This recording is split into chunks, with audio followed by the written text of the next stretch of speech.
Hello world, it's Birdo Prey 5, Qapla, and welcome to my review of Star Trek Lower Decks, Season 2, Episode 4, Mugato Gumato.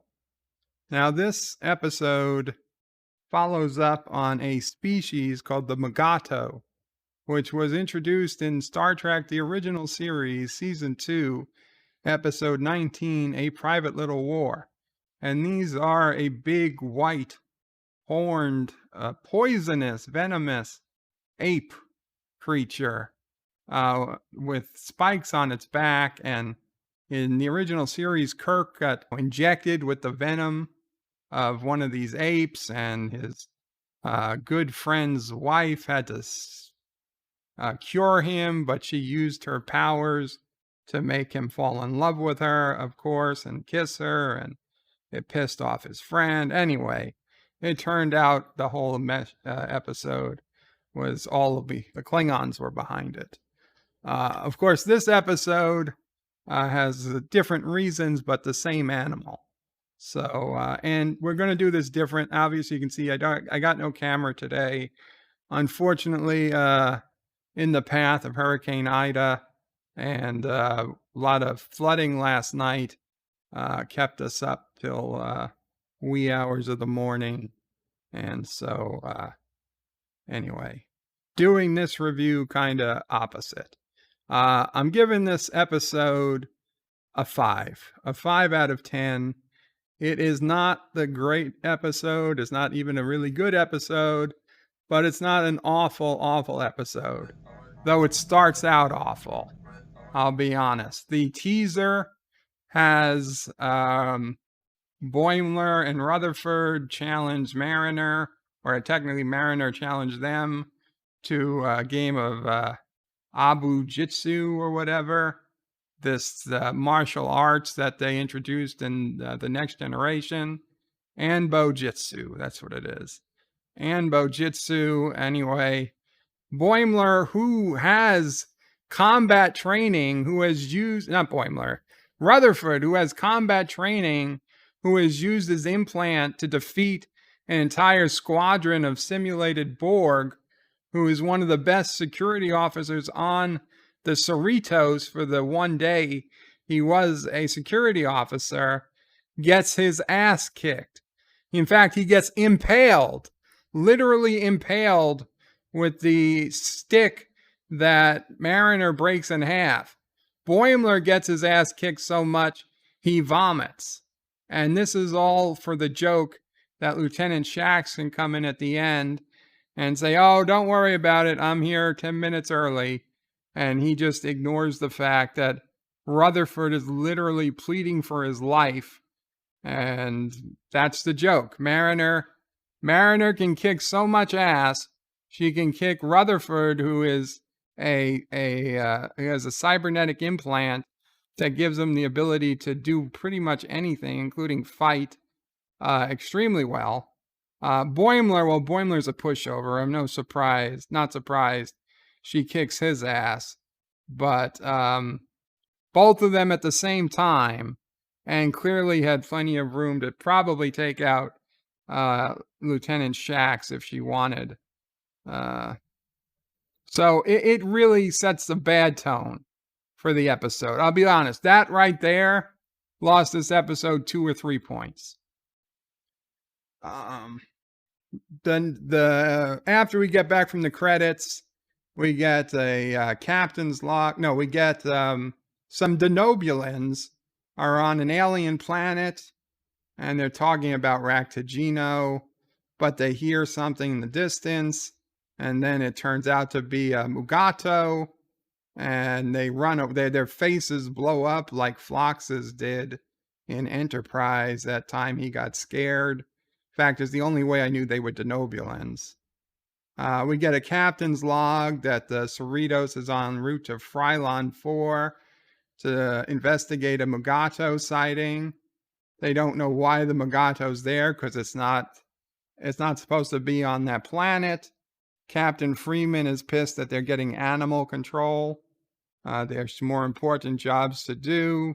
Ransom says it's got the strength of 10 men, poisonous, carnivorous. Yeah, that's a Mugato. Shaxs is all happy because this is right a mission up his league.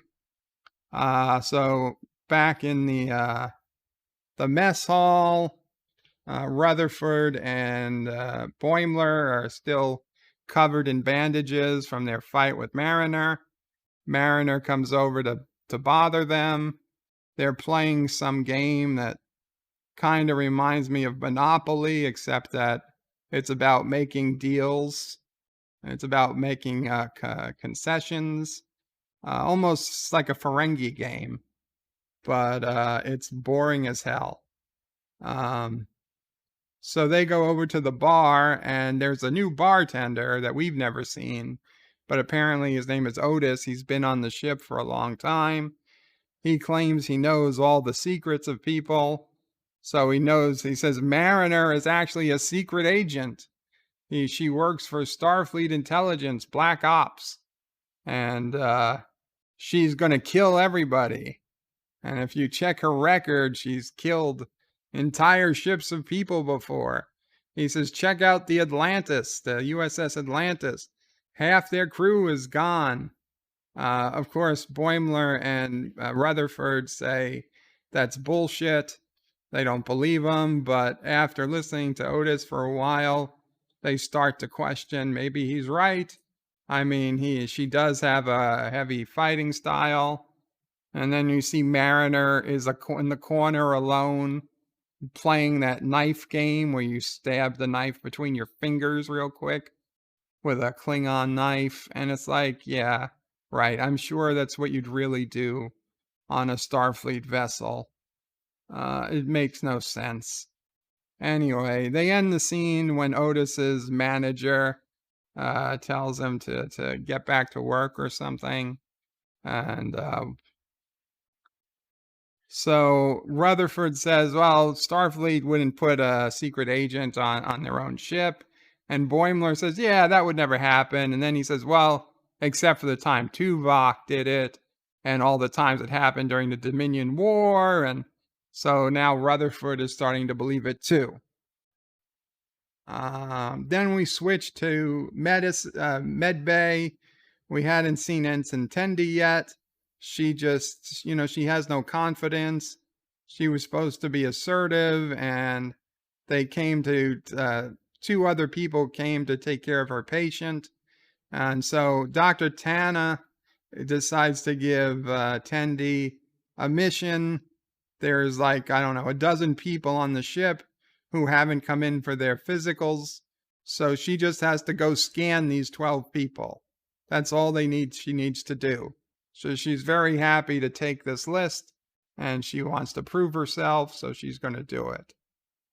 Okay, so then we go back to Rutherford and Boimler, and they're still trying to figure out if what the bartender said about Mariner was true.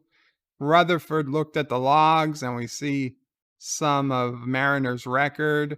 And Rutherford is like, yeah, 100 people on the Atlantis disappeared. There's nothing in the logs about what happened. So then Mariner walks in, and Rutherford gets scared and throws the log at her. She picks it, she catches it in the air like she's a ninja. No problem. And of course, that scares Rutherford and Mariner, Rutherford and Boimler even more. We go to the bridge, and there's a storm moving in. So now they're beaming down. Okay, so they can't bring any weapons down because the Mugato are endangered species, and their genitals are sensitive to phaser fire. So we've got a Gumato life sign from Lieutenant Shaxs. And now he says, ooh, Mugato dung. And he tastes it, and he says, oh, fresh and tangy. Everybody seems to be getting sick. It's also got Mariner, Boimler, Rutherford, and a couple of other random, I guess, lower decks people. Lieutenant Shaxs is running like a wild man through the woods. He's tasting a second pile of dung. Mariner's like, we're moving in the right direction. You don't need to taste every pile of dung. And of course he does. So it finds out that it's not just a single Mugato, it's an entire colony of Mugatos. And the Ferengi are treating the Mugatos almost like slaves. They're whipping them, they're keeping them in cages, and they're taking their young from them. And it turns out they're selling the Mugato horns to aliens.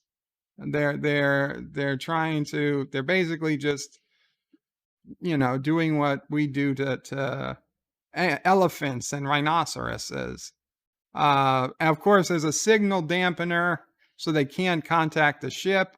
Shaxs runs down there and beats up one Ferengi and says, "You're in violation of Federation law." The Ferengi are all like, "Oh, this is Federation space. I didn't know." They're the Ferengi, Shaxs tells them to prepare to be searched. The Ferengi are like, "We don't need a permit. We've got a whip here." Anyway, a Ferengi accidentally whips and hits the, the open all cages button. So like 50 Mugato come running out. And of course they start beating and breaking everything up. You would think they would kill all the Ferengi, but they don't. Now you see Lieutenant Shaxs, and you see Mariner stab Shaxs in the shoulder and then bite him. And if you've seen the original series, you know all she was doing was sucking out the poison. That Lieutenant Shaxs was obviously bitten by a Mugato. But being Boimler and Rutherford don't know, apparently, that that's what you're supposed to do if somebody gets bitten by a Mugato. They think that Mariner has literally gone crazy and was going to eat Lieutenant Shaxs. And so they run away from Mariner into the forest that's now not infected, is now full of Mugato, because they're less afraid of the Mugatos than they are afraid of Boimler. Than they are afraid of Mariner, which is ridiculously stupid. Meanwhile, the alien that was buying the horn takes his ship and leaves. The Cerritos tractor beams it, and the tractor beam destroys the ship. But they beam him out, and of course he complains that they destroyed his ship, and he tries to get sympathy points for destroying his entire life that was on the ship. It was a shitty shuttle. Captain Freeman was like, "I told you to use the tractor beam." And the helmsman or whatever was like, "I did use it on the lowest setting." So on the planet now, Boimler and Rutherford are running through the forest, running from a Mugato, and he comes across, an Australian accented alien. It's Ozzy O'Pre's favorite alien. He's a world-renowned Mugato hunter, apparently, or something. He really knows his Mugatos. He says he's got 5 books on the Mugato. And Boimler's like, "Oh, shit."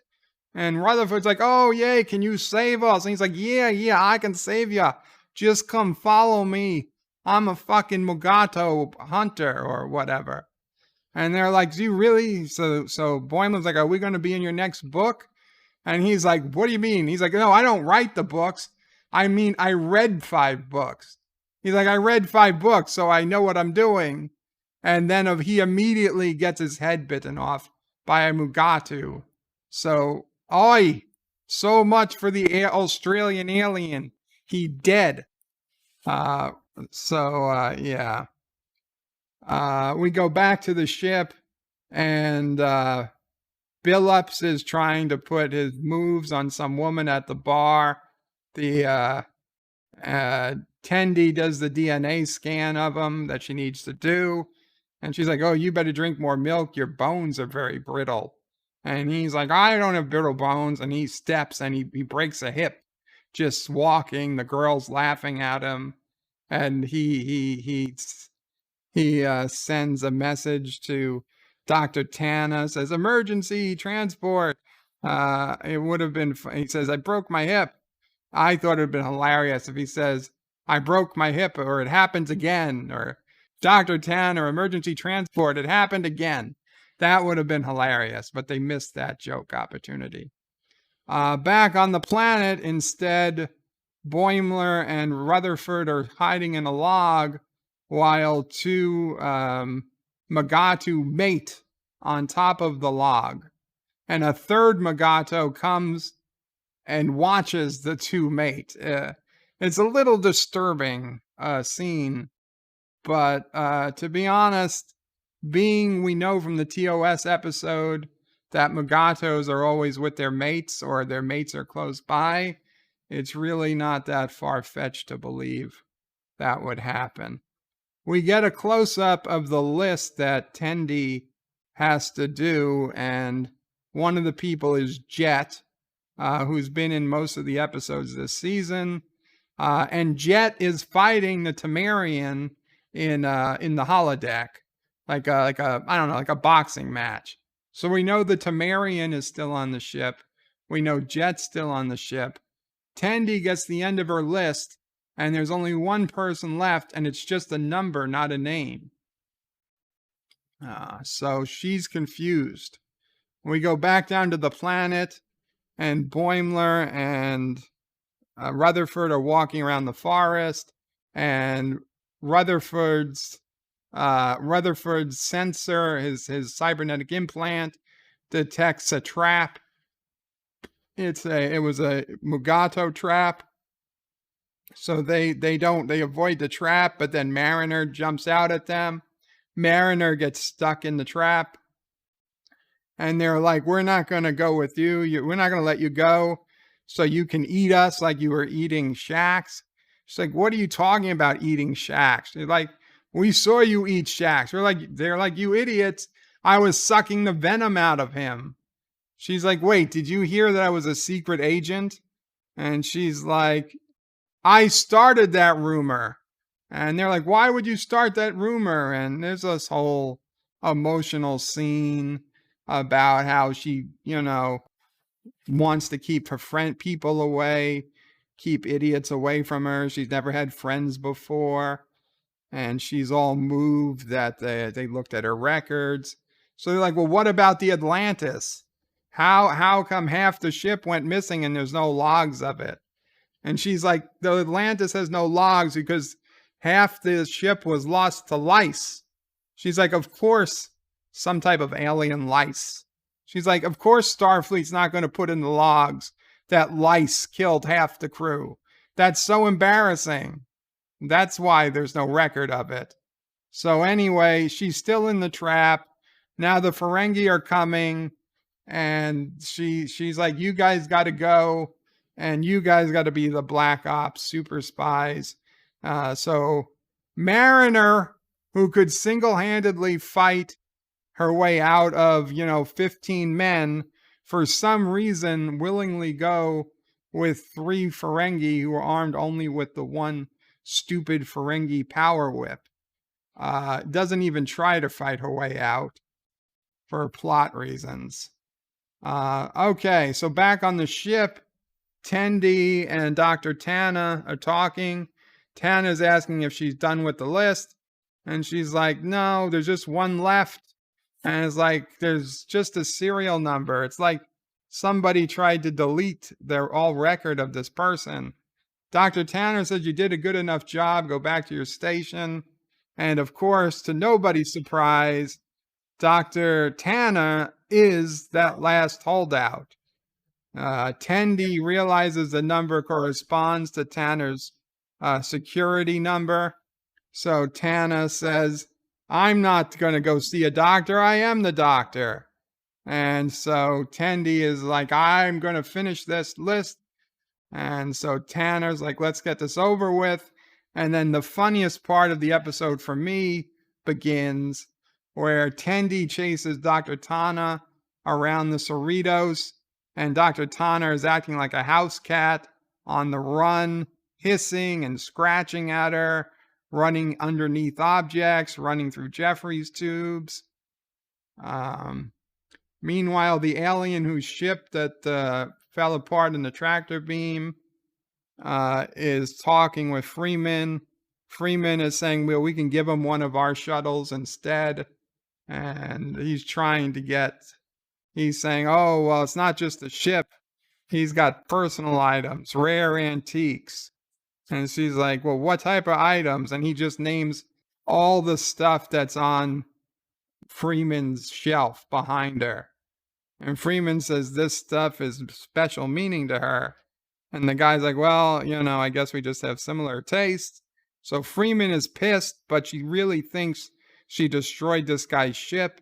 So she's gonna have to give it to him.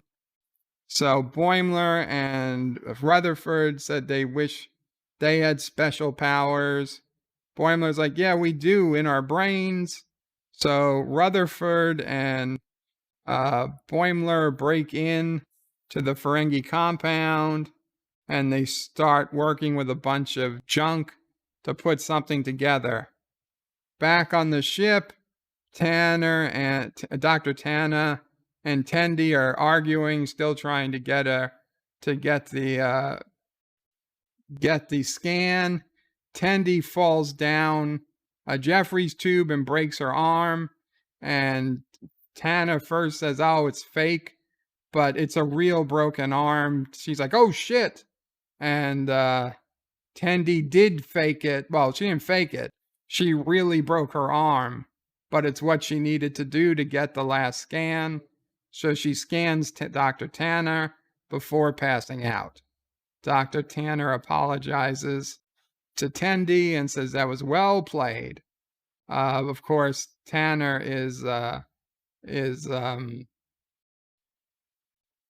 Tanner has to bring her to the sick bay.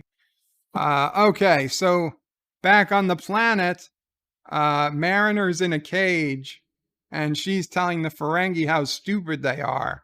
She's like, you can replicate everything you buy with latinum, right? All that stuff you buy, you could just replicate it for free. You're idiots.